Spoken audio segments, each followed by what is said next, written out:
দর্শক, ত্রয়োদশ জাতীয় সংসদ নির্বাচন উপলক্ষে দেশের বিভিন্ন জেলা উপজেলায় প্রার্থীদের দাখিল করা মনোনয়নপত্র যাচাই বাছাই করেছেন সংশ্লিষ্ট রিটার্নিং কর্মকর্তারা। প্রতিনিধিদের পাঠানো তথ্যচিত্রে বিস্তারিত ডেস্ক রিপোর্টে। লালমনিরহাটে মনোনয়নপত্র যাচাই বাছাই কার্যক্রম অনুষ্ঠিত হয়েছে। শনিবার সকালে লালমনিরহাট জেলা প্রশাসকের কার্যালয়ের সম্মেলন কক্ষে যাচাই বাছাই কার্যক্রম অনুষ্ঠিত হয়। চাঁদপুর ১ আসনের ৭ জনের মধ্যে ৩ জন প্রার্থীর মনোনয়ন ফর্ম বাতিল ঘোষণা করেছে জেলা প্রশাসক ও জেলা রিটার্নিং অফিসার মোহাম্মদ নাজমুল ইসলাম সরকার। শনিবার সকাল থেকে মনোনয়ন ফর্ম যাচাই বাছাই কার্যক্রম শুরু হয়। ত্রয়োদশ জাতীয় সংসদ নির্বাচনের নেত্রকোনার ৫টি আসনের প্রার্থীদের মনোনয়নপত্র বাছাই অনুষ্ঠিত হয়েছে। জেলা প্রশাসক ও জেলা রিটার্নিং কর্মকর্তার কার্যালয়ে শনিবার সকাল থেকে বাছাই কার্যক্রম শুরু হয়। এরই মধ্যে নেত্রকোনা ১, ২ ও ৩ আসনে যাচাই বাছাই সম্পন্ন হয়েছে। জাতীয় সংসদ নির্বাচনের নেত্রকোনার ৫টি আসনে ৩০ জন প্রার্থী মনোনয়নপত্র দাখিল করেছিলেন।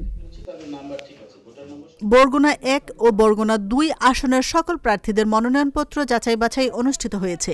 শনিবার সকাল থেকে বরগুনা জেলা প্রশাসক কার্যালয়ে রিটার্নিং কর্মকর্তা যাচাই বাছাই কার্যক্রম পরিচালনা করেন। এ সময় বিভিন্ন রাজনৈতিক দলের প্রার্থী ও তাদের প্রতিনিধিরা উপস্থিত ছিলেন। সুনামগঞ্জের ৫টি সংসদীয় আসনের প্রার্থীদের মনোনয়ন যাচাই বাছাই সম্পন্ন হয়েছে। শনিবার সকালে জেলা প্রশাসকের সম্মেলন কক্ষে মনোনয়ন যাচাই বাছাই কার্যক্রম সম্পন্ন করা হয়। ৫টি সংসদীয় আসনের ৩৯ জন প্রার্থীর মধ্যে ২৬ জন প্রার্থীর মনোনয়ন বৈধ ও ১৩ জন প্রার্থীর মনোনয়ন বাতিল বলে ঘোষণা করেন রিটার্নিং কর্মকর্তা জেলা প্রশাসক মোহাম্মদ ইলিয়াস মিয়া। ত্রয়োদশ জাতীয় সংসদ নির্বাচনে কুমিল্লায় ১১টি আসনের দাখিলকৃত মনোনয়নপত্রের যাচাই বাছাই কার্যক্রম সম্পন্ন হয়েছে। শনিবার জেলা প্রশাসকের কার্যালয়ের সম্মেলন কক্ষে ১১টি আসনের ১০৭ জন প্রার্থীর মনোনয়ন যাচাই বাছাই শেষে ৭৬ জন প্রার্থীর মনোনয়ন বৈধ এবং ৩১টি মনোনয়ন বাতিল করা হয়েছে। সিরাজগঞ্জ ১, ২ ও ৩ আসনে মনোনয়ন যাচাই বাছাই শেষে নাগরিক ঐক্য, স্বতন্ত্র সহ মোট ৬ জন প্রার্থীর মনোনয়নপত্র বাতিল করা হয়েছে। এছাড়াও ৩টি আসনে ১৩ জন প্রার্থীর মনোনয়নপত্র যাচাই বাছাই শেষে বৈধ ঘোষণা করেছেন জেলা প্রশাসক ও জেলা রিটার্নিং কর্মকর্তা মোহাম্মদ আমিনুল ইসলাম। ব্রাহ্মণবাড়িয়ায় ৬টি নির্বাচনী আসনের মধ্যে ৩টি আসনের প্রার্থীদের মনোনয়ন যাচাই বাছাই কার্যক্রম সম্পন্ন হয়েছে। শনিবার দ্বিতীয় ধাপে ব্রাহ্মণবাড়িয়া ৪, ৫ ও ৬ আসনের ৩৬ জন প্রার্থীর মনোনয়ন যাচাই বাছাই সম্পন্ন করা হয়।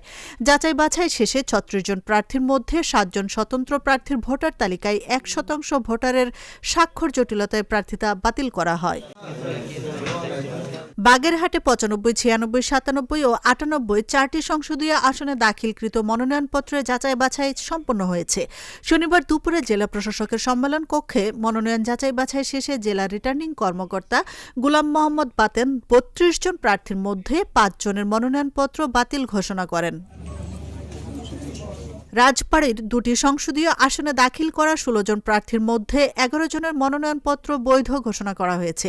শনিবার দুপুরে জেলা প্রশাসকের সম্মেলন কক্ষে প্রার্থিতা যাচাই বাছাই শেষে রাজবাড়ী জেলা প্রশাসক ও জেলা রিটার্নিং কর্মকর্তা সুলতানা আক্তার এই ঘোষণা দেন। ত্রয়োদশ জাতীয় সংসদ নির্বাচনে কিশোরগঞ্জের ৩টি আসনের প্রার্থীদের মনোনয়নপত্র যাচাই বাছাই কার্যক্রমে ১০ জনের প্রার্থিতা বাতিল করা হয়েছে। জেলা প্রশাসকের কার্যালয়ের সম্মেলন কক্ষে সকাল ১০টা থেকে বেলা ১টা পর্যন্ত বাছাই কার্যক্রম সম্পন্ন হয়। মনোনয়নপত্র যাচাই বাছাই গাজীপুর জেলার ৫টি সংসদীয় আসনের মধ্যে ৩টি আসনে মোট ১৩ জন প্রার্থীর মনোনয়নপত্র বাতিল করা হয়েছে। জেলা প্রশাসক ও রিটার্নিং কর্মকর্তা মোহাম্মদ আলম হোসেনের উপস্থিতিতে ভাওয়াল সম্মেলন কক্ষে যাচাই বাছাই করা হয়। জামালপুরে ৫টি সংসদীয় আসনের মধ্যে ৩টি আসনে মনোনয়নপত্র যাচাই বাছাই সম্পূর্ণ করা হয়েছে। শনিবার সকালে জামায়াতের ১ জন, জাতীয় পার্টির ৩ জন সহ ১২ জনের মনোনয়নপত্র বাতিল করেছে রিটার্নিং অফিসার মোহাম্মদ ইউসুফ আলী। ভোলা ১ সংসদীয় আসনে মোট ৯ জন প্রার্থী মনোনয়নপত্র দাখিল করেন। আজ জেলা প্রশাসকের কার্যালয়ে মনোনয়নপত্র যাচাই বাছাই শেষে জাতীয় পার্টির মনোনীত প্রার্থী আকবর হোসেন ও স্বতন্ত্র প্রার্থী রফিজুল হোসেন সহ মোট ২ জন প্রার্থীর মনোনয়নপত্র বাতিল করা হয়েছে। অপরদিকে বাকি ৭ জন প্রার্থীর মনোনয়নপত্র বৈধ ঘোষণা করেন রিটার্নিং কর্মকর্তা ও ভোলা জেলা প্রশাসক ড শামীম রহমান।